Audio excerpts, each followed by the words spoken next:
축복합니다. 주님의 평화 충만하시길 빕니다. 서로 인사하겠습니다. 네, 감사합니다. 오늘 특별 새벽 기도회에 셋째 날 함께 참여하신 우리 모든 성도님들, 우리 주님께서 성령의 충만함 주시고 하늘 은혜로 가득 채워주시길 주님의 이름으로 간절히 기원합니다. 하나님 말씀 함께 보겠습니다. 이사야 32장 17절의 말씀입니다. 이사야 32장 17절. 이사야 32장 17절 한 절 말씀 우리 한 목소리로 함께 봉독합니다. 공의의 열매는 화평이요 공의의 결과는 영원한 평안과 안전이라. 아멘. 우리 모든 성도님들, 오늘 함께 하나님 앞에 기도할 때 우리 주님께서 우리의 모든 기도 가운데 응답해 주시고 때를 따라 우리 주님의 놀라운 은혜의 역사 우리 인생을 통해 온전히 드러나시길 주님의 이름으로 간절히 기원합니다. 오늘 본문의 말씀을 통해서 비폭력의 길, 이런 제목으로 함께 은혜 나누도록 하겠습니다. 오늘 우리가 함께 묵상하고자 하는 성령의 열매, 세 번째 성령의 열매는 화평입니다. 화평, 우리가 건강과 함께 가장 많이 하나님 앞에 간구하는 것 중에 하나가 바로 화평이죠. 늘 평안을 구하고 또 우리의 모든 관계 속에 화평이 있고 또 우리 공동체에 평화가 있기를 늘 우리가 간구하며 기도하지 않습니까? 그런 의미에서 올 2024년 우리는 얼마나 평을 도모하며 생활했고 얼마나 평안이 했는지 돌아볼 일입니다. 그 평화를 깨트리는 것이 무엇인지, 우리는 그 평화에 일조하며 살았는지 아니면 평화를 해치며 살았는지 우리가 돌아볼 필요가 있습니다. 우리가 평화를 이제 몇 차원으로 분류를 시켜서 이야기할 수 있겠죠. 우선 내적 평화, 모든 평화는 내적 평화로부터 시작됩니다. 그래서 우리도 간구할 때 우리 마음이 평안하기를 가장 먼저 간구하지 않습니까? 그런 의미에서 우리의 내적 평안함을 돌아봐야 되고, 두 번째, 우리가 서로 관계 속에서 얼마나 평화를 이루고 있는지, 가까운 사람과의 관계 또는 좀 멀더라도 자주 마주치는 사람과의 관계 속에 우리의 관계는 얼마나 평화로운지, 우리 공동체의 평화도 좀 살펴봐야 되겠죠. 그리고 우리 생활 속의 평화, 우리가 겪는 모든 일들 속에서 우리가 얼마나 안정되게 그걸 관리하고 있는지, 이런 차원들을 전체적으로 점검할 때 우리가 평화로운 삶을 살 수 있습니다. 우선 내적 평화와 관련해서 우리가 몇 가지 점검해야 되겠죠. 우리의 내적 평화를 깨트리는 것이 무엇인지 한번 돌아보시기 바랍니다. 어떤 분들은 지나치게 염려가 많아요. 네, 염려가 많다라고 하는 것은 미래에 내 마음이 빼앗겨 있다는 것입니다. 혹시 무슨 일이 생기지 않을까? 혹시 이런 일이 생기지 않을까? 혹시 일이 잘못되지 않을까? 우리 염려라는 게 보통 마음이 항상 어디로 가 있냐면 미래로 가 있을 때 염려에 빠지게 되어 있습니다. 특히 미래에 관해서 생각할 때 부정적으로 전망하고 부정적으로 생각하면 그것이 곧 염려하는 마음으로 다가오지요. 그래서 걱정이 많고 염려가 많으면 우리 마음이 불안정해지는 건 자연스러운 일입니다. 그래서 이 염려를 잘 관리하는 것이 우리의 내적 평화를 맞이하는 중요한 방법이죠. 또 어떤 분들은 이제 과도한 긴장 상태에 있는 분들이 있어요. 작은 일에도 소스라치게 막 놀라는 분들이 있죠. 늘 불안해요, 마음이. 어떤 일이든 항상 과장되게 인식해요, 상황을. 그것도 부정적으로 상황을 인식하는 바람에 과도하게 긴장하고 불안한 상태 때문에 평안함과 또 안정을 빼앗기는 경우가 있지요. 또 어떤 분들은 분열, 자기 마음에 분열된 상태인 경우가 있습니다. 뭐냐면은 자기도 자기 마음을 잘 몰라요. 그래서 행동 따로, 생각 따로, 마음 따로 이렇게 마음이 서로 분열되어 있는 상태에 있는 경우도 있습니다. 그건 역시 우리의 내적 평안을 빼앗는 것이죠. 그래서 그렇게 무엇이 우리 마음을 불안정하게 하는지를 먼저 살피는 것이 굉장히 중요합니다. 내적 평안은 사실 자기 자신과의 관계를 관리하는 것이다, 이렇게 이야기할 수 있습니다. 오늘 우리가 함께 읽었던 본문을 보면 우리가 화평을 누리기 위해서 가장 중요한 것이 본문은 공의라고 표현합니다. 공의는 히브리어로 체다카이고 이건 올바른 관계와 관련되어 있습니다. 내적 평화를 잘 유지하기 위해서 중요한 건 자신과 올바른 관계를 맺는 일이에요. 이것이 우리 내면을 관리하는 중요한 방법입니다. 올바른 관계를 맺는다는 것은 뭘 뜻하는 것일까요? 자기 자신을 대할 때 스스로를 어떻게 바라보느냐와 관련되어 있습니다. 자기 자신을 바라볼 때 있는 그대로 바라볼 필요가 있습니다. 비난하지 않고 바라볼 필요가 있습니다. 섣부르게 판단하지 않고 바라볼 필요가 있습니다. 자기 자신에게서 벌어지는 모든 일, 특별히 자기 마음에서 벌어지는 모두를 있는 그대로, 사실 그대로 잘 세심하게 관찰하고 바라보는 것이 올바른 관계, 자기 자신과 맺는 올바른 관계의 가장 중요한 기초입니다. 제 마음을 잘 알아주고 제 마음을 잘 달래주고 제 마음을 잘 조절할 줄 아는 사람이 내적 평안을 유지하는 법입니다. 평소에도 자기 마음을 좀 잘 관찰하는 훈련이 필요합니다. 이게 잘 안 되시는 분들은 글로 쓰거나 이렇게 말로 되뇌어 보는 것도 좋습니다. 예를 들면 감정을 알아차리기 가장 좋은 방법은 이름을 붙이는 거예요. 적절하게 내 마음속에 지금 작용하고 있는, 내 마음을 장악하고 있는 감정이 뭔지 잘 모를 때는 세심하게 잘 살펴서 이름을 적절하게 붙여주는 겁니다. 아, 이건 서글픔이다, 이건 분노다, 이건 억울함이다, 이건 슬픔이다, 이건 외로움이다, 이건 불안이다. 이렇게 갖가지 순간순간 작용하는, 내 마음속에 작용하는 감정들의 적절한 이름을 붙여줄 수 있어야 그게 자기를 세심하게 관찰하는 겁니다.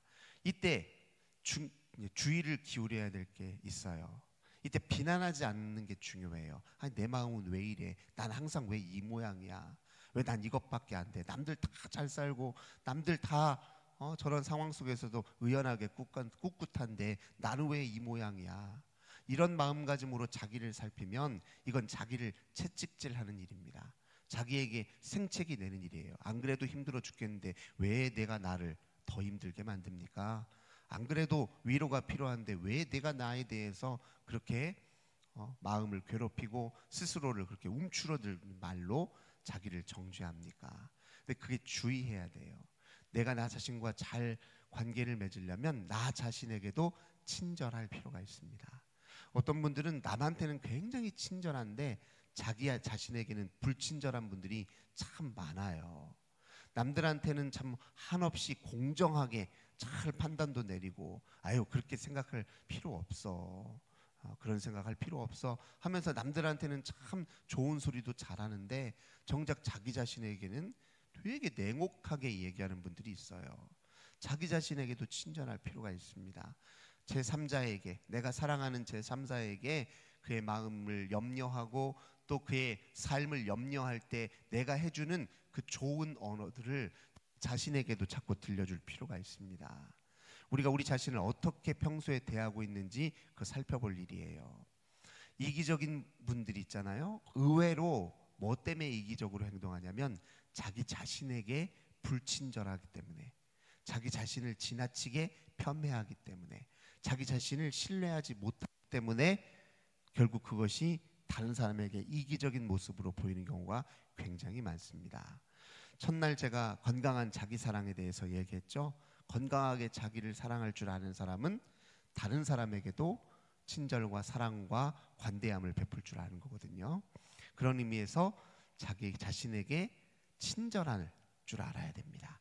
비난 없이, 비판 없이 자기 마음을 헤아려 잘 살펴서 관리하고 보듬어주고 달래주기 위해서 그런 마음가짐으로 좀 볼 필요가 있다는 겁니다.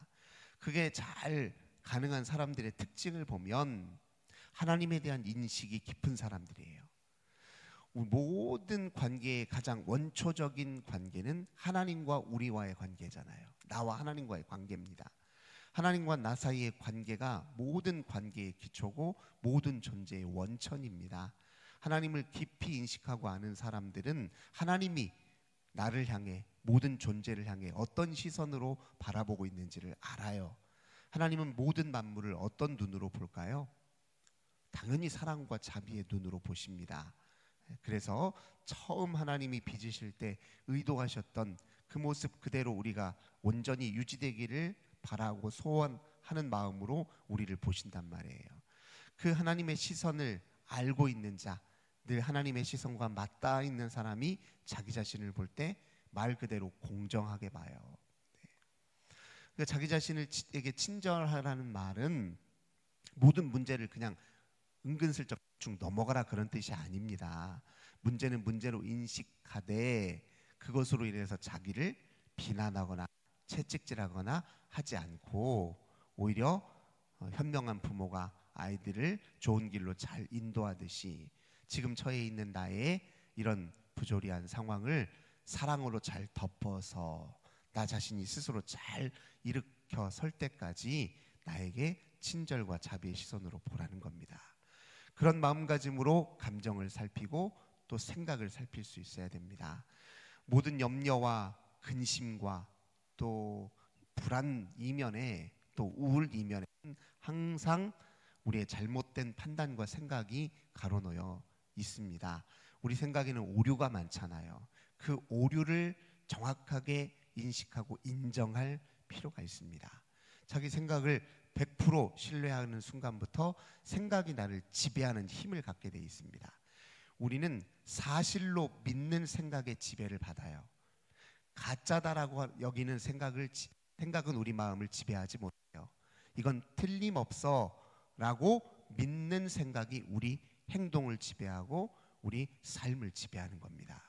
근데 우리는 보통 아무 의심 없이 생각하고 의심 없이 내 생각을 옳다라고 받아들이는 경향성들이 있습니다. 그래서 자기 자신의 마음을 지키기 위해서 중요한 일은 생각의 오류를 찾는 일이에요. 생각의 진위 여부를 잘 따지는 일입니다. 그래서 잘못된 생각이, 판단이 나를 지배하지 못하도록 내 마음을 지키는 것이 내적 평화를 유지하는 중요한 원리라는 것을 기억할 필요가 있습니다. 그래서 내적 평안의 특징을 잘 보면요, 어떤 특징이 있냐면 평정심을 잘 유지해요. 그리고 초연함을 가지고 있습니다. 평정심이라는 건 잘 뭘 뜻하냐면 감정적인 차원과 관련해서 말씀드릴 수 있는데, 어떤 감정이 내게 찾아오더라도 그 감정이 나를 완전히 지배하지 못하도록 적절하게 거리를 유지시켜주는 힘이 평정심입니다. 그러니까 이러려면 감정의 속성을 잘 알아야 돼요.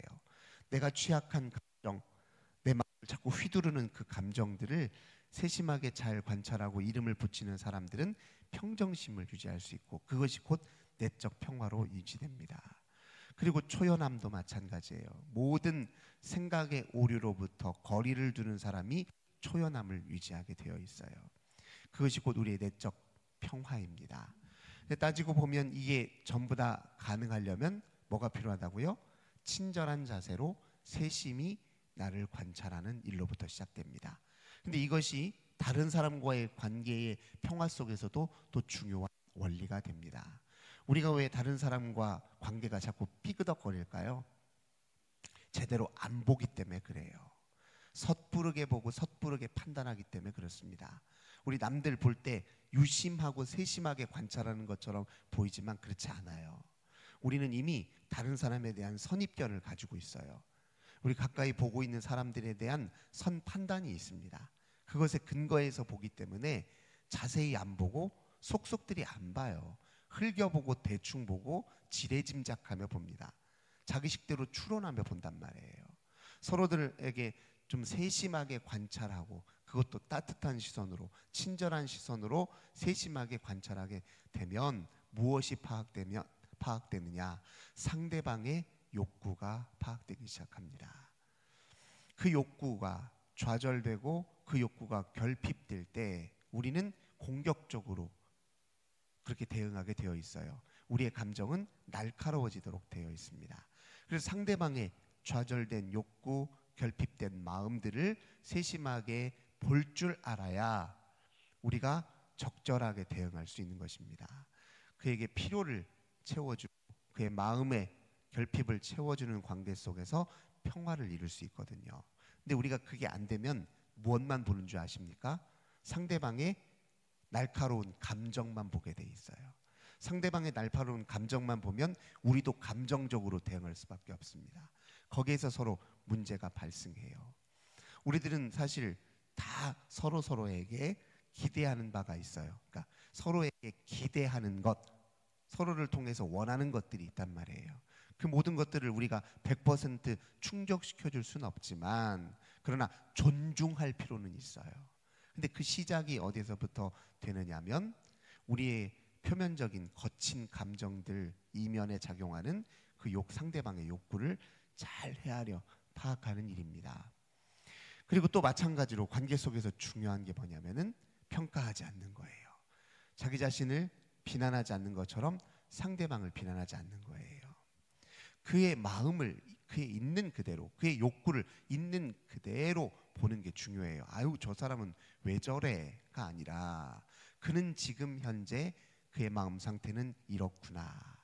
있는 그대로 존중하는 마음, 그것이 우리의 관계의 평화를 가져오는 중요한 열쇠입니다. 근데 우리가 섣부르게 판단하고 내 식대로 판단하고 대응함으로써 거기에서부터 우리 서로 감정적 충돌이 일어나고 거기에서 우리 서로 오해가 쌓이고 거기서 우리 서로 분열이 일어날 수 있다는 사실을 우리가 기억할 필요가 있습니다. 우리 모두는 서로 공감적 대화 속에서 서로 안아주는 환경 속에서 서로를 존중하며 그렇게 평화를 이루어 가도록 훈련하기 위해서 교회로 부름받은 사람들입니다. 세상에서는요, 참아질 이유가 없어요. 내 마음에 맞지 않으면 안 보면 그만이에요. 안 보면 그만입니다. 내 이윤과 내 이익과 맞지 않으면 안 보면 그만이라고요. 근데 달라요. 교회는 저도 그리스도인이고 나도 그리스도인이고 저도 하나님의 자녀, 나도 하나님의 자녀고 우리 모두 형제 자매인 이상 같이 살아야 돼요. 같이 가야 돼요. 배제시켜서 버릴 수가 없습니다. 떼어내서 잘라버릴 수가 없어요. 같이 가야 돼요. 그러려면 우리는 훈련이 필요하죠. 같이 사는 법, 평화롭게 사는 법, 존중하며 사는 법을 터득하고 훈련할 수밖에 없습니다. 그런 의미에서 우리 교회 공동체의 평화가 우리 관계의 평화 훈련의 가장 또 좋은 방법이기도 합니다. 공동체의 평화를 이루는 것도 역시 뭐가 필요합니까? 세심하게 관찰하고 비난하지 않고 서로게 판단하지 않는 자세가 마찬가지입니다. 아유, 우리 교회는 왜 그래? 우리 교회는 왜 그래? 이게 사실은 틀리지 않을 수도 있어요. 내 판단이 틀리지 않을 수 있습니다. 우리 교회는 왜 이래? 이렇게 말하기보다 어떻게 하면 우리 교회가 더 좋아질 수 있을까? 나는 우리 교회가 더 좋아지기 위해서 내 몫에 어떤 일을 감당할 수 있을까? 질문을 이렇게 바뀔 수 있어야 되죠. 애정을 가지고 있다면 질문이 달라지게 돼 있습니다. 우리 교회를 신뢰하고 더 중요한 건 우리 교회의 주인 되신 하나님, 이 공동체를 이끄시는 하나님이 우리 가운데 함께 계시고 역사하신다는 사실을 굳게 믿는다면 질문을 바꿔야죠. 우리 교회는 왜 이래가 아니라 우리 공동체는 왜 이래가 아니라 어떻게 하면 우리 공동체가 더 하나님 보시기에 아름다운 모습으로 달라질 수 있을까? 나는 그것을 위해서 어떻게 행동하고 무엇을 할 수 있을까? 이런 물음 하나 바꾸는 것만으로도 우리가 우리의 평화를 지킬 수 있다는 겁니다. 그러려면 아까 말한 대로 그렇게 삐딱한 비판과 비난의 자세를 거두고 유심히 잘 살펴서 우리 공동체의 필요를 내가 먼저 채워주려고 하는 데서부터 우리가 평화를 지킬 수 있는 것입니다. 그러니까 잘 보면 모든 평화는 관계 설정을 어떻게 하느냐에 달려 있다는 것을 확인할 수 있죠. 우리가 서로 나 자신과 온전한 관계 속에, 타인과 아름다운 온전한 관계 속에, 우리 공동체가 온전한 관계 속에 있기를 기대하고 소망하고 그 관계를 유지하기 위해서 사랑과 자비의 시선의 기초에서 유심히 바라보고 살피고 그리고 서로의 필요를 채워주되 존중하는 마음으로 그렇게 하는 것이 우리의 평화를 유지하는 가장 중요한 원리라는 사실을 우리가 다시 한번 마음에 새겨야 될 것입니다. 하나님은 그렇게 우리를 대하세요. 네. 하나님이 우리를 어찌 대하시는지를 자꾸 깊이 묵상하고 내 삶 속에서 하나님의 그 공의로운 다스림과 또 사랑의 이끄심을 자꾸 묵상하고 깊이 인식할수록 그걸 기초로 해서 모든 관계들을 올바르게 정립하는 것이 사실입니다. 그래서 하나님과의 관계가 최선이기도 합니다. 하나님과의 관계를 묵상할 때 우리가 종종 평화와 관련해서 예수님과 제자들의 이야기를 자주 회상합니다. 전에도 제가 말씀 통해서 전해 준 적이 있는데 예수님과 함께 갈릴리 바다를 한 배를 타고 건너는 중에 갈릴리 바다에 큰 폭풍우가 임한 때가 있었죠. 그때 제자들은 이제 막 배가 뒤집어지고 물이 차올라서 이거 어떻게 될 것 같고 혹시 모르면 배가 뒤집어지지 않을까 두려운 마음이 들기도 하고 이제까지 만났던 폭풍보다 더 강하고 큰 바람 같아서 예사롭지 않게 느껴지고 불길한 징조가 느껴지고 별별 마음이 다 들어서 안절부절 못하고 있을 때 예수님은 어떻게 하셨습니까? 네, 배 후미 가판에서 참을 주무시고 계시네요. 그래서 막 서둘러서 깨워서 예수님을 깨웠잖아요. 예수님이 하신 말씀이 무엇입니까? 너희 마음에 믿음이 없냐를 얘기하셨거든요. 그리고 믿음이 없느냐라는 말로 사실은 자들의 마음부터 잠잠하게 만드시고 그리고 바다를 잠잠하게 만드셨단 말이에요. 믿음이 곧 우리의 내적 평화를 유지하는 가장 중요한 원천이라는 걸 예수님 말씀하셨습니다. 그 믿음은 어떤 믿음입니까? 인생에서 벌어지는 모든 일들, 우리 마음에서 모든 벌어지는 모든 일, 누가 통제하고 계시냐에 하나님이 통제하고 계신다는 거예요. 그걸 인정하는 게 제일 중요합니다. 아무리 힘든 일도요, 그 하나님 손 안에 있다 생각하셔야 됩니다. 아무리 괴로운 마음, 심정이 찾아오더라도 그 마음 누구 손 안에 있다? 하나님 손 안에 있다. 하나님이 주도권을 주고 가시면, 하나님이 통제하고 계시면, 하나님이 지금 이 상황을 견인해 가고 계시다는 사실을 믿으면 거기에서부터 우리 마음 관리하는 힘이 생긴다는 사실을 기억해야 됩니다. 주님께 도움을 청하고 주님을 인정하고 주님께 통제권과 주도권을 이양할 수 있는 데서부터 내 마음과 관계를 잘 맺고 타인과 관계를 잘 맞을 수 있는 힘이 생긴다는 걸 우리가 잊어서는 안 됩니다. 우리는 우리 눈에 보기에는 악하고 우리 눈에 보기에는 이것은 절대 있어서는 안 된 일 같지만 그 모든 일은 하나님 안에서 벌어지는 일이에요. 하나님 안에서. 그걸 인식하고 인정하는 것이 굉장히 중요합니다. 그래서 우리가 어떤 상황 속에서도 하나님께 깨어있는 게 중요합니다. 배가 뒤집어질 것 같고 인생이 당장 어떻게 될 것 같고 내 마음도 내가 주체해서 어떻게 하지 못할 것 같고 저 사람 가만 놔뒀다간 큰일 날 것 같고 저 사람이 나를 어떻게 할지 모른다는 불안한 생각, 그 모든 별별 생각이 다 들들 때 그때 이 상황에 주도권과 키를 누가 쥐고 계신다고요? 여호와 하나님, 내 하나님, 하나님이 주고 계시니 나는 그 앞에 잠잠하면 돼요. 나는 그 앞에 공정하면 됩니다. 나는 그 앞에 공의로우면 돼요. 내가 올바른 관계로 따뜻한 시선으로 친절한 자세로 세심히 관찰하는 마음으로 그 앞에 잠잠히 있으면 됩니다. 그러면 하나님 해결해 주시고 우리 주님이 바르게 이끌어 주시고 우리 주님이 모든 관계를 다시 새롭게 해주신다. 그렇게 믿으셔야 됩니다. 그러니 우리가 하나님과 관계 속에서 평화를 이룰 수 있는 걸 우리 다시 한번 이렇게 확인할 수 있습니다. 근데 이것도 훈련이 필요합니다. 이게 생각만 한번 이렇게 한다고 해서 마음속으로 결단한다고 되는 것이 아니라요, 늘 생활 속에서 벌어지는 모든 일들 속에서 주님을 인정하는 일이 굉장히 중요합니다.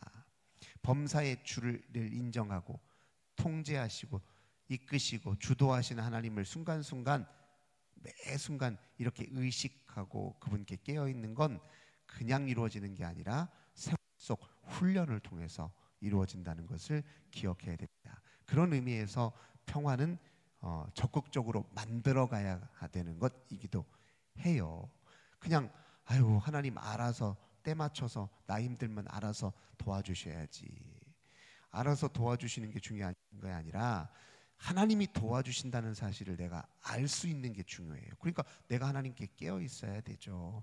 도움 받고 나를 지켜주시는데도 그걸 못 알아차리면요 내면의 평화 이루기 어렵습니다. 하나님이 도와주신다는 걸 알아차리고 인식할 수 있어야 평화를 유지할 수 있죠. 그러니 평화는 적극적으로 만드는 일이에요. 하나님 앞에 적극적으로 나를 세우는 일입니다. 하나님 앞에 적극적으로 나를 맡기는 일이에요. 어떤 분들은 맡긴다 그러면은 뭐 나는 아무것도 안 하는 것처럼 생각하는데 맡기는 일 자체가 사실 엄청난 일이에요. 상황을 제대로 인식하고 그 순간 하나님께 깨어 있고 그 순간 하나님께 자기를 맡긴다는 건 매우 적극적인 영적 태도고 행동입니다. 다른 모든 순간에 다른 곳에 마음 뺏기지 아니하고 오직 하나님께 마음을 고정시키기 위해서 의식적이고 의도적으로 계속 우리 일상을 유지해 가는 것이 굉장히 중요한 영적 훈련이라는 것을 우리가 기억해야 됩니다. 그렇게 하도록 물론 성령님이 도와주십니다. 우리가 제대로 정신 못 차리고 이렇게 있을 때 우리가 아유 또 내가 제대로 잘못했네 이렇게 하기 전에 성령께서 우리를 도우신다는 믿음으로 다시 한번 늘 마음을 새롭게 하는 것이 그것이 평화를 누리는 길임을 우리가 말씀을 통해 다시 한번 확인합니다. 오늘 특별히 기도하실 때요 내가 무엇 때문에 마음이 불안정한지를 잘 알아 세심히 살피시기 바랍니다. 하나님께 도움을 청하세요. 가르쳐 주십시오. 저도 제 마음을 알기 원합니다. 무엇이 나를 이리 흔들고 저리 흔드는지. 지금 내 마음속에 여전히 앙금이 있다면 나 저 사람만 보면 아직 불편해. 아직 나 저 사람하고 편하지가 않아. 우리 둘 사이에 도대체 무슨 일이 일어난 거지? 우리 둘 사이의 관계에서 내가 제대로 취하지 못한 말이나 행동은 무엇이지? 내가 저 사람에게 보지 못한 진실이 무엇이지? 하나님 가르쳐 달라고 그렇게 기도하셔야 됩니다.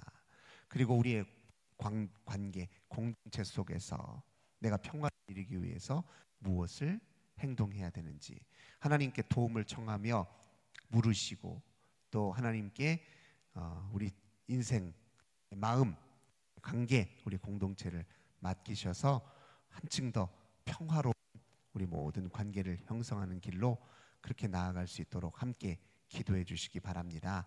평화로운 관계 속에서 무엇이 나타납니까?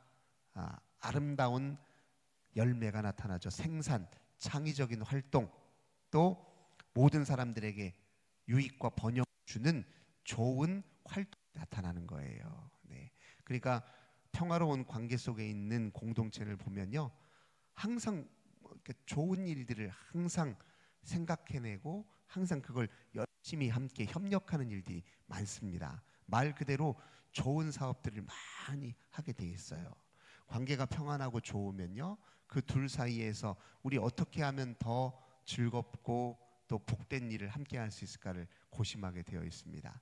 내 마음이 평안하면 인생을 구상하게 되어 있어요. 하나님이 기뻐하시는 방향으로 내 인생을 어떻게 설계할 것인지 그런 일에 힘쓰게 되어 있습니다.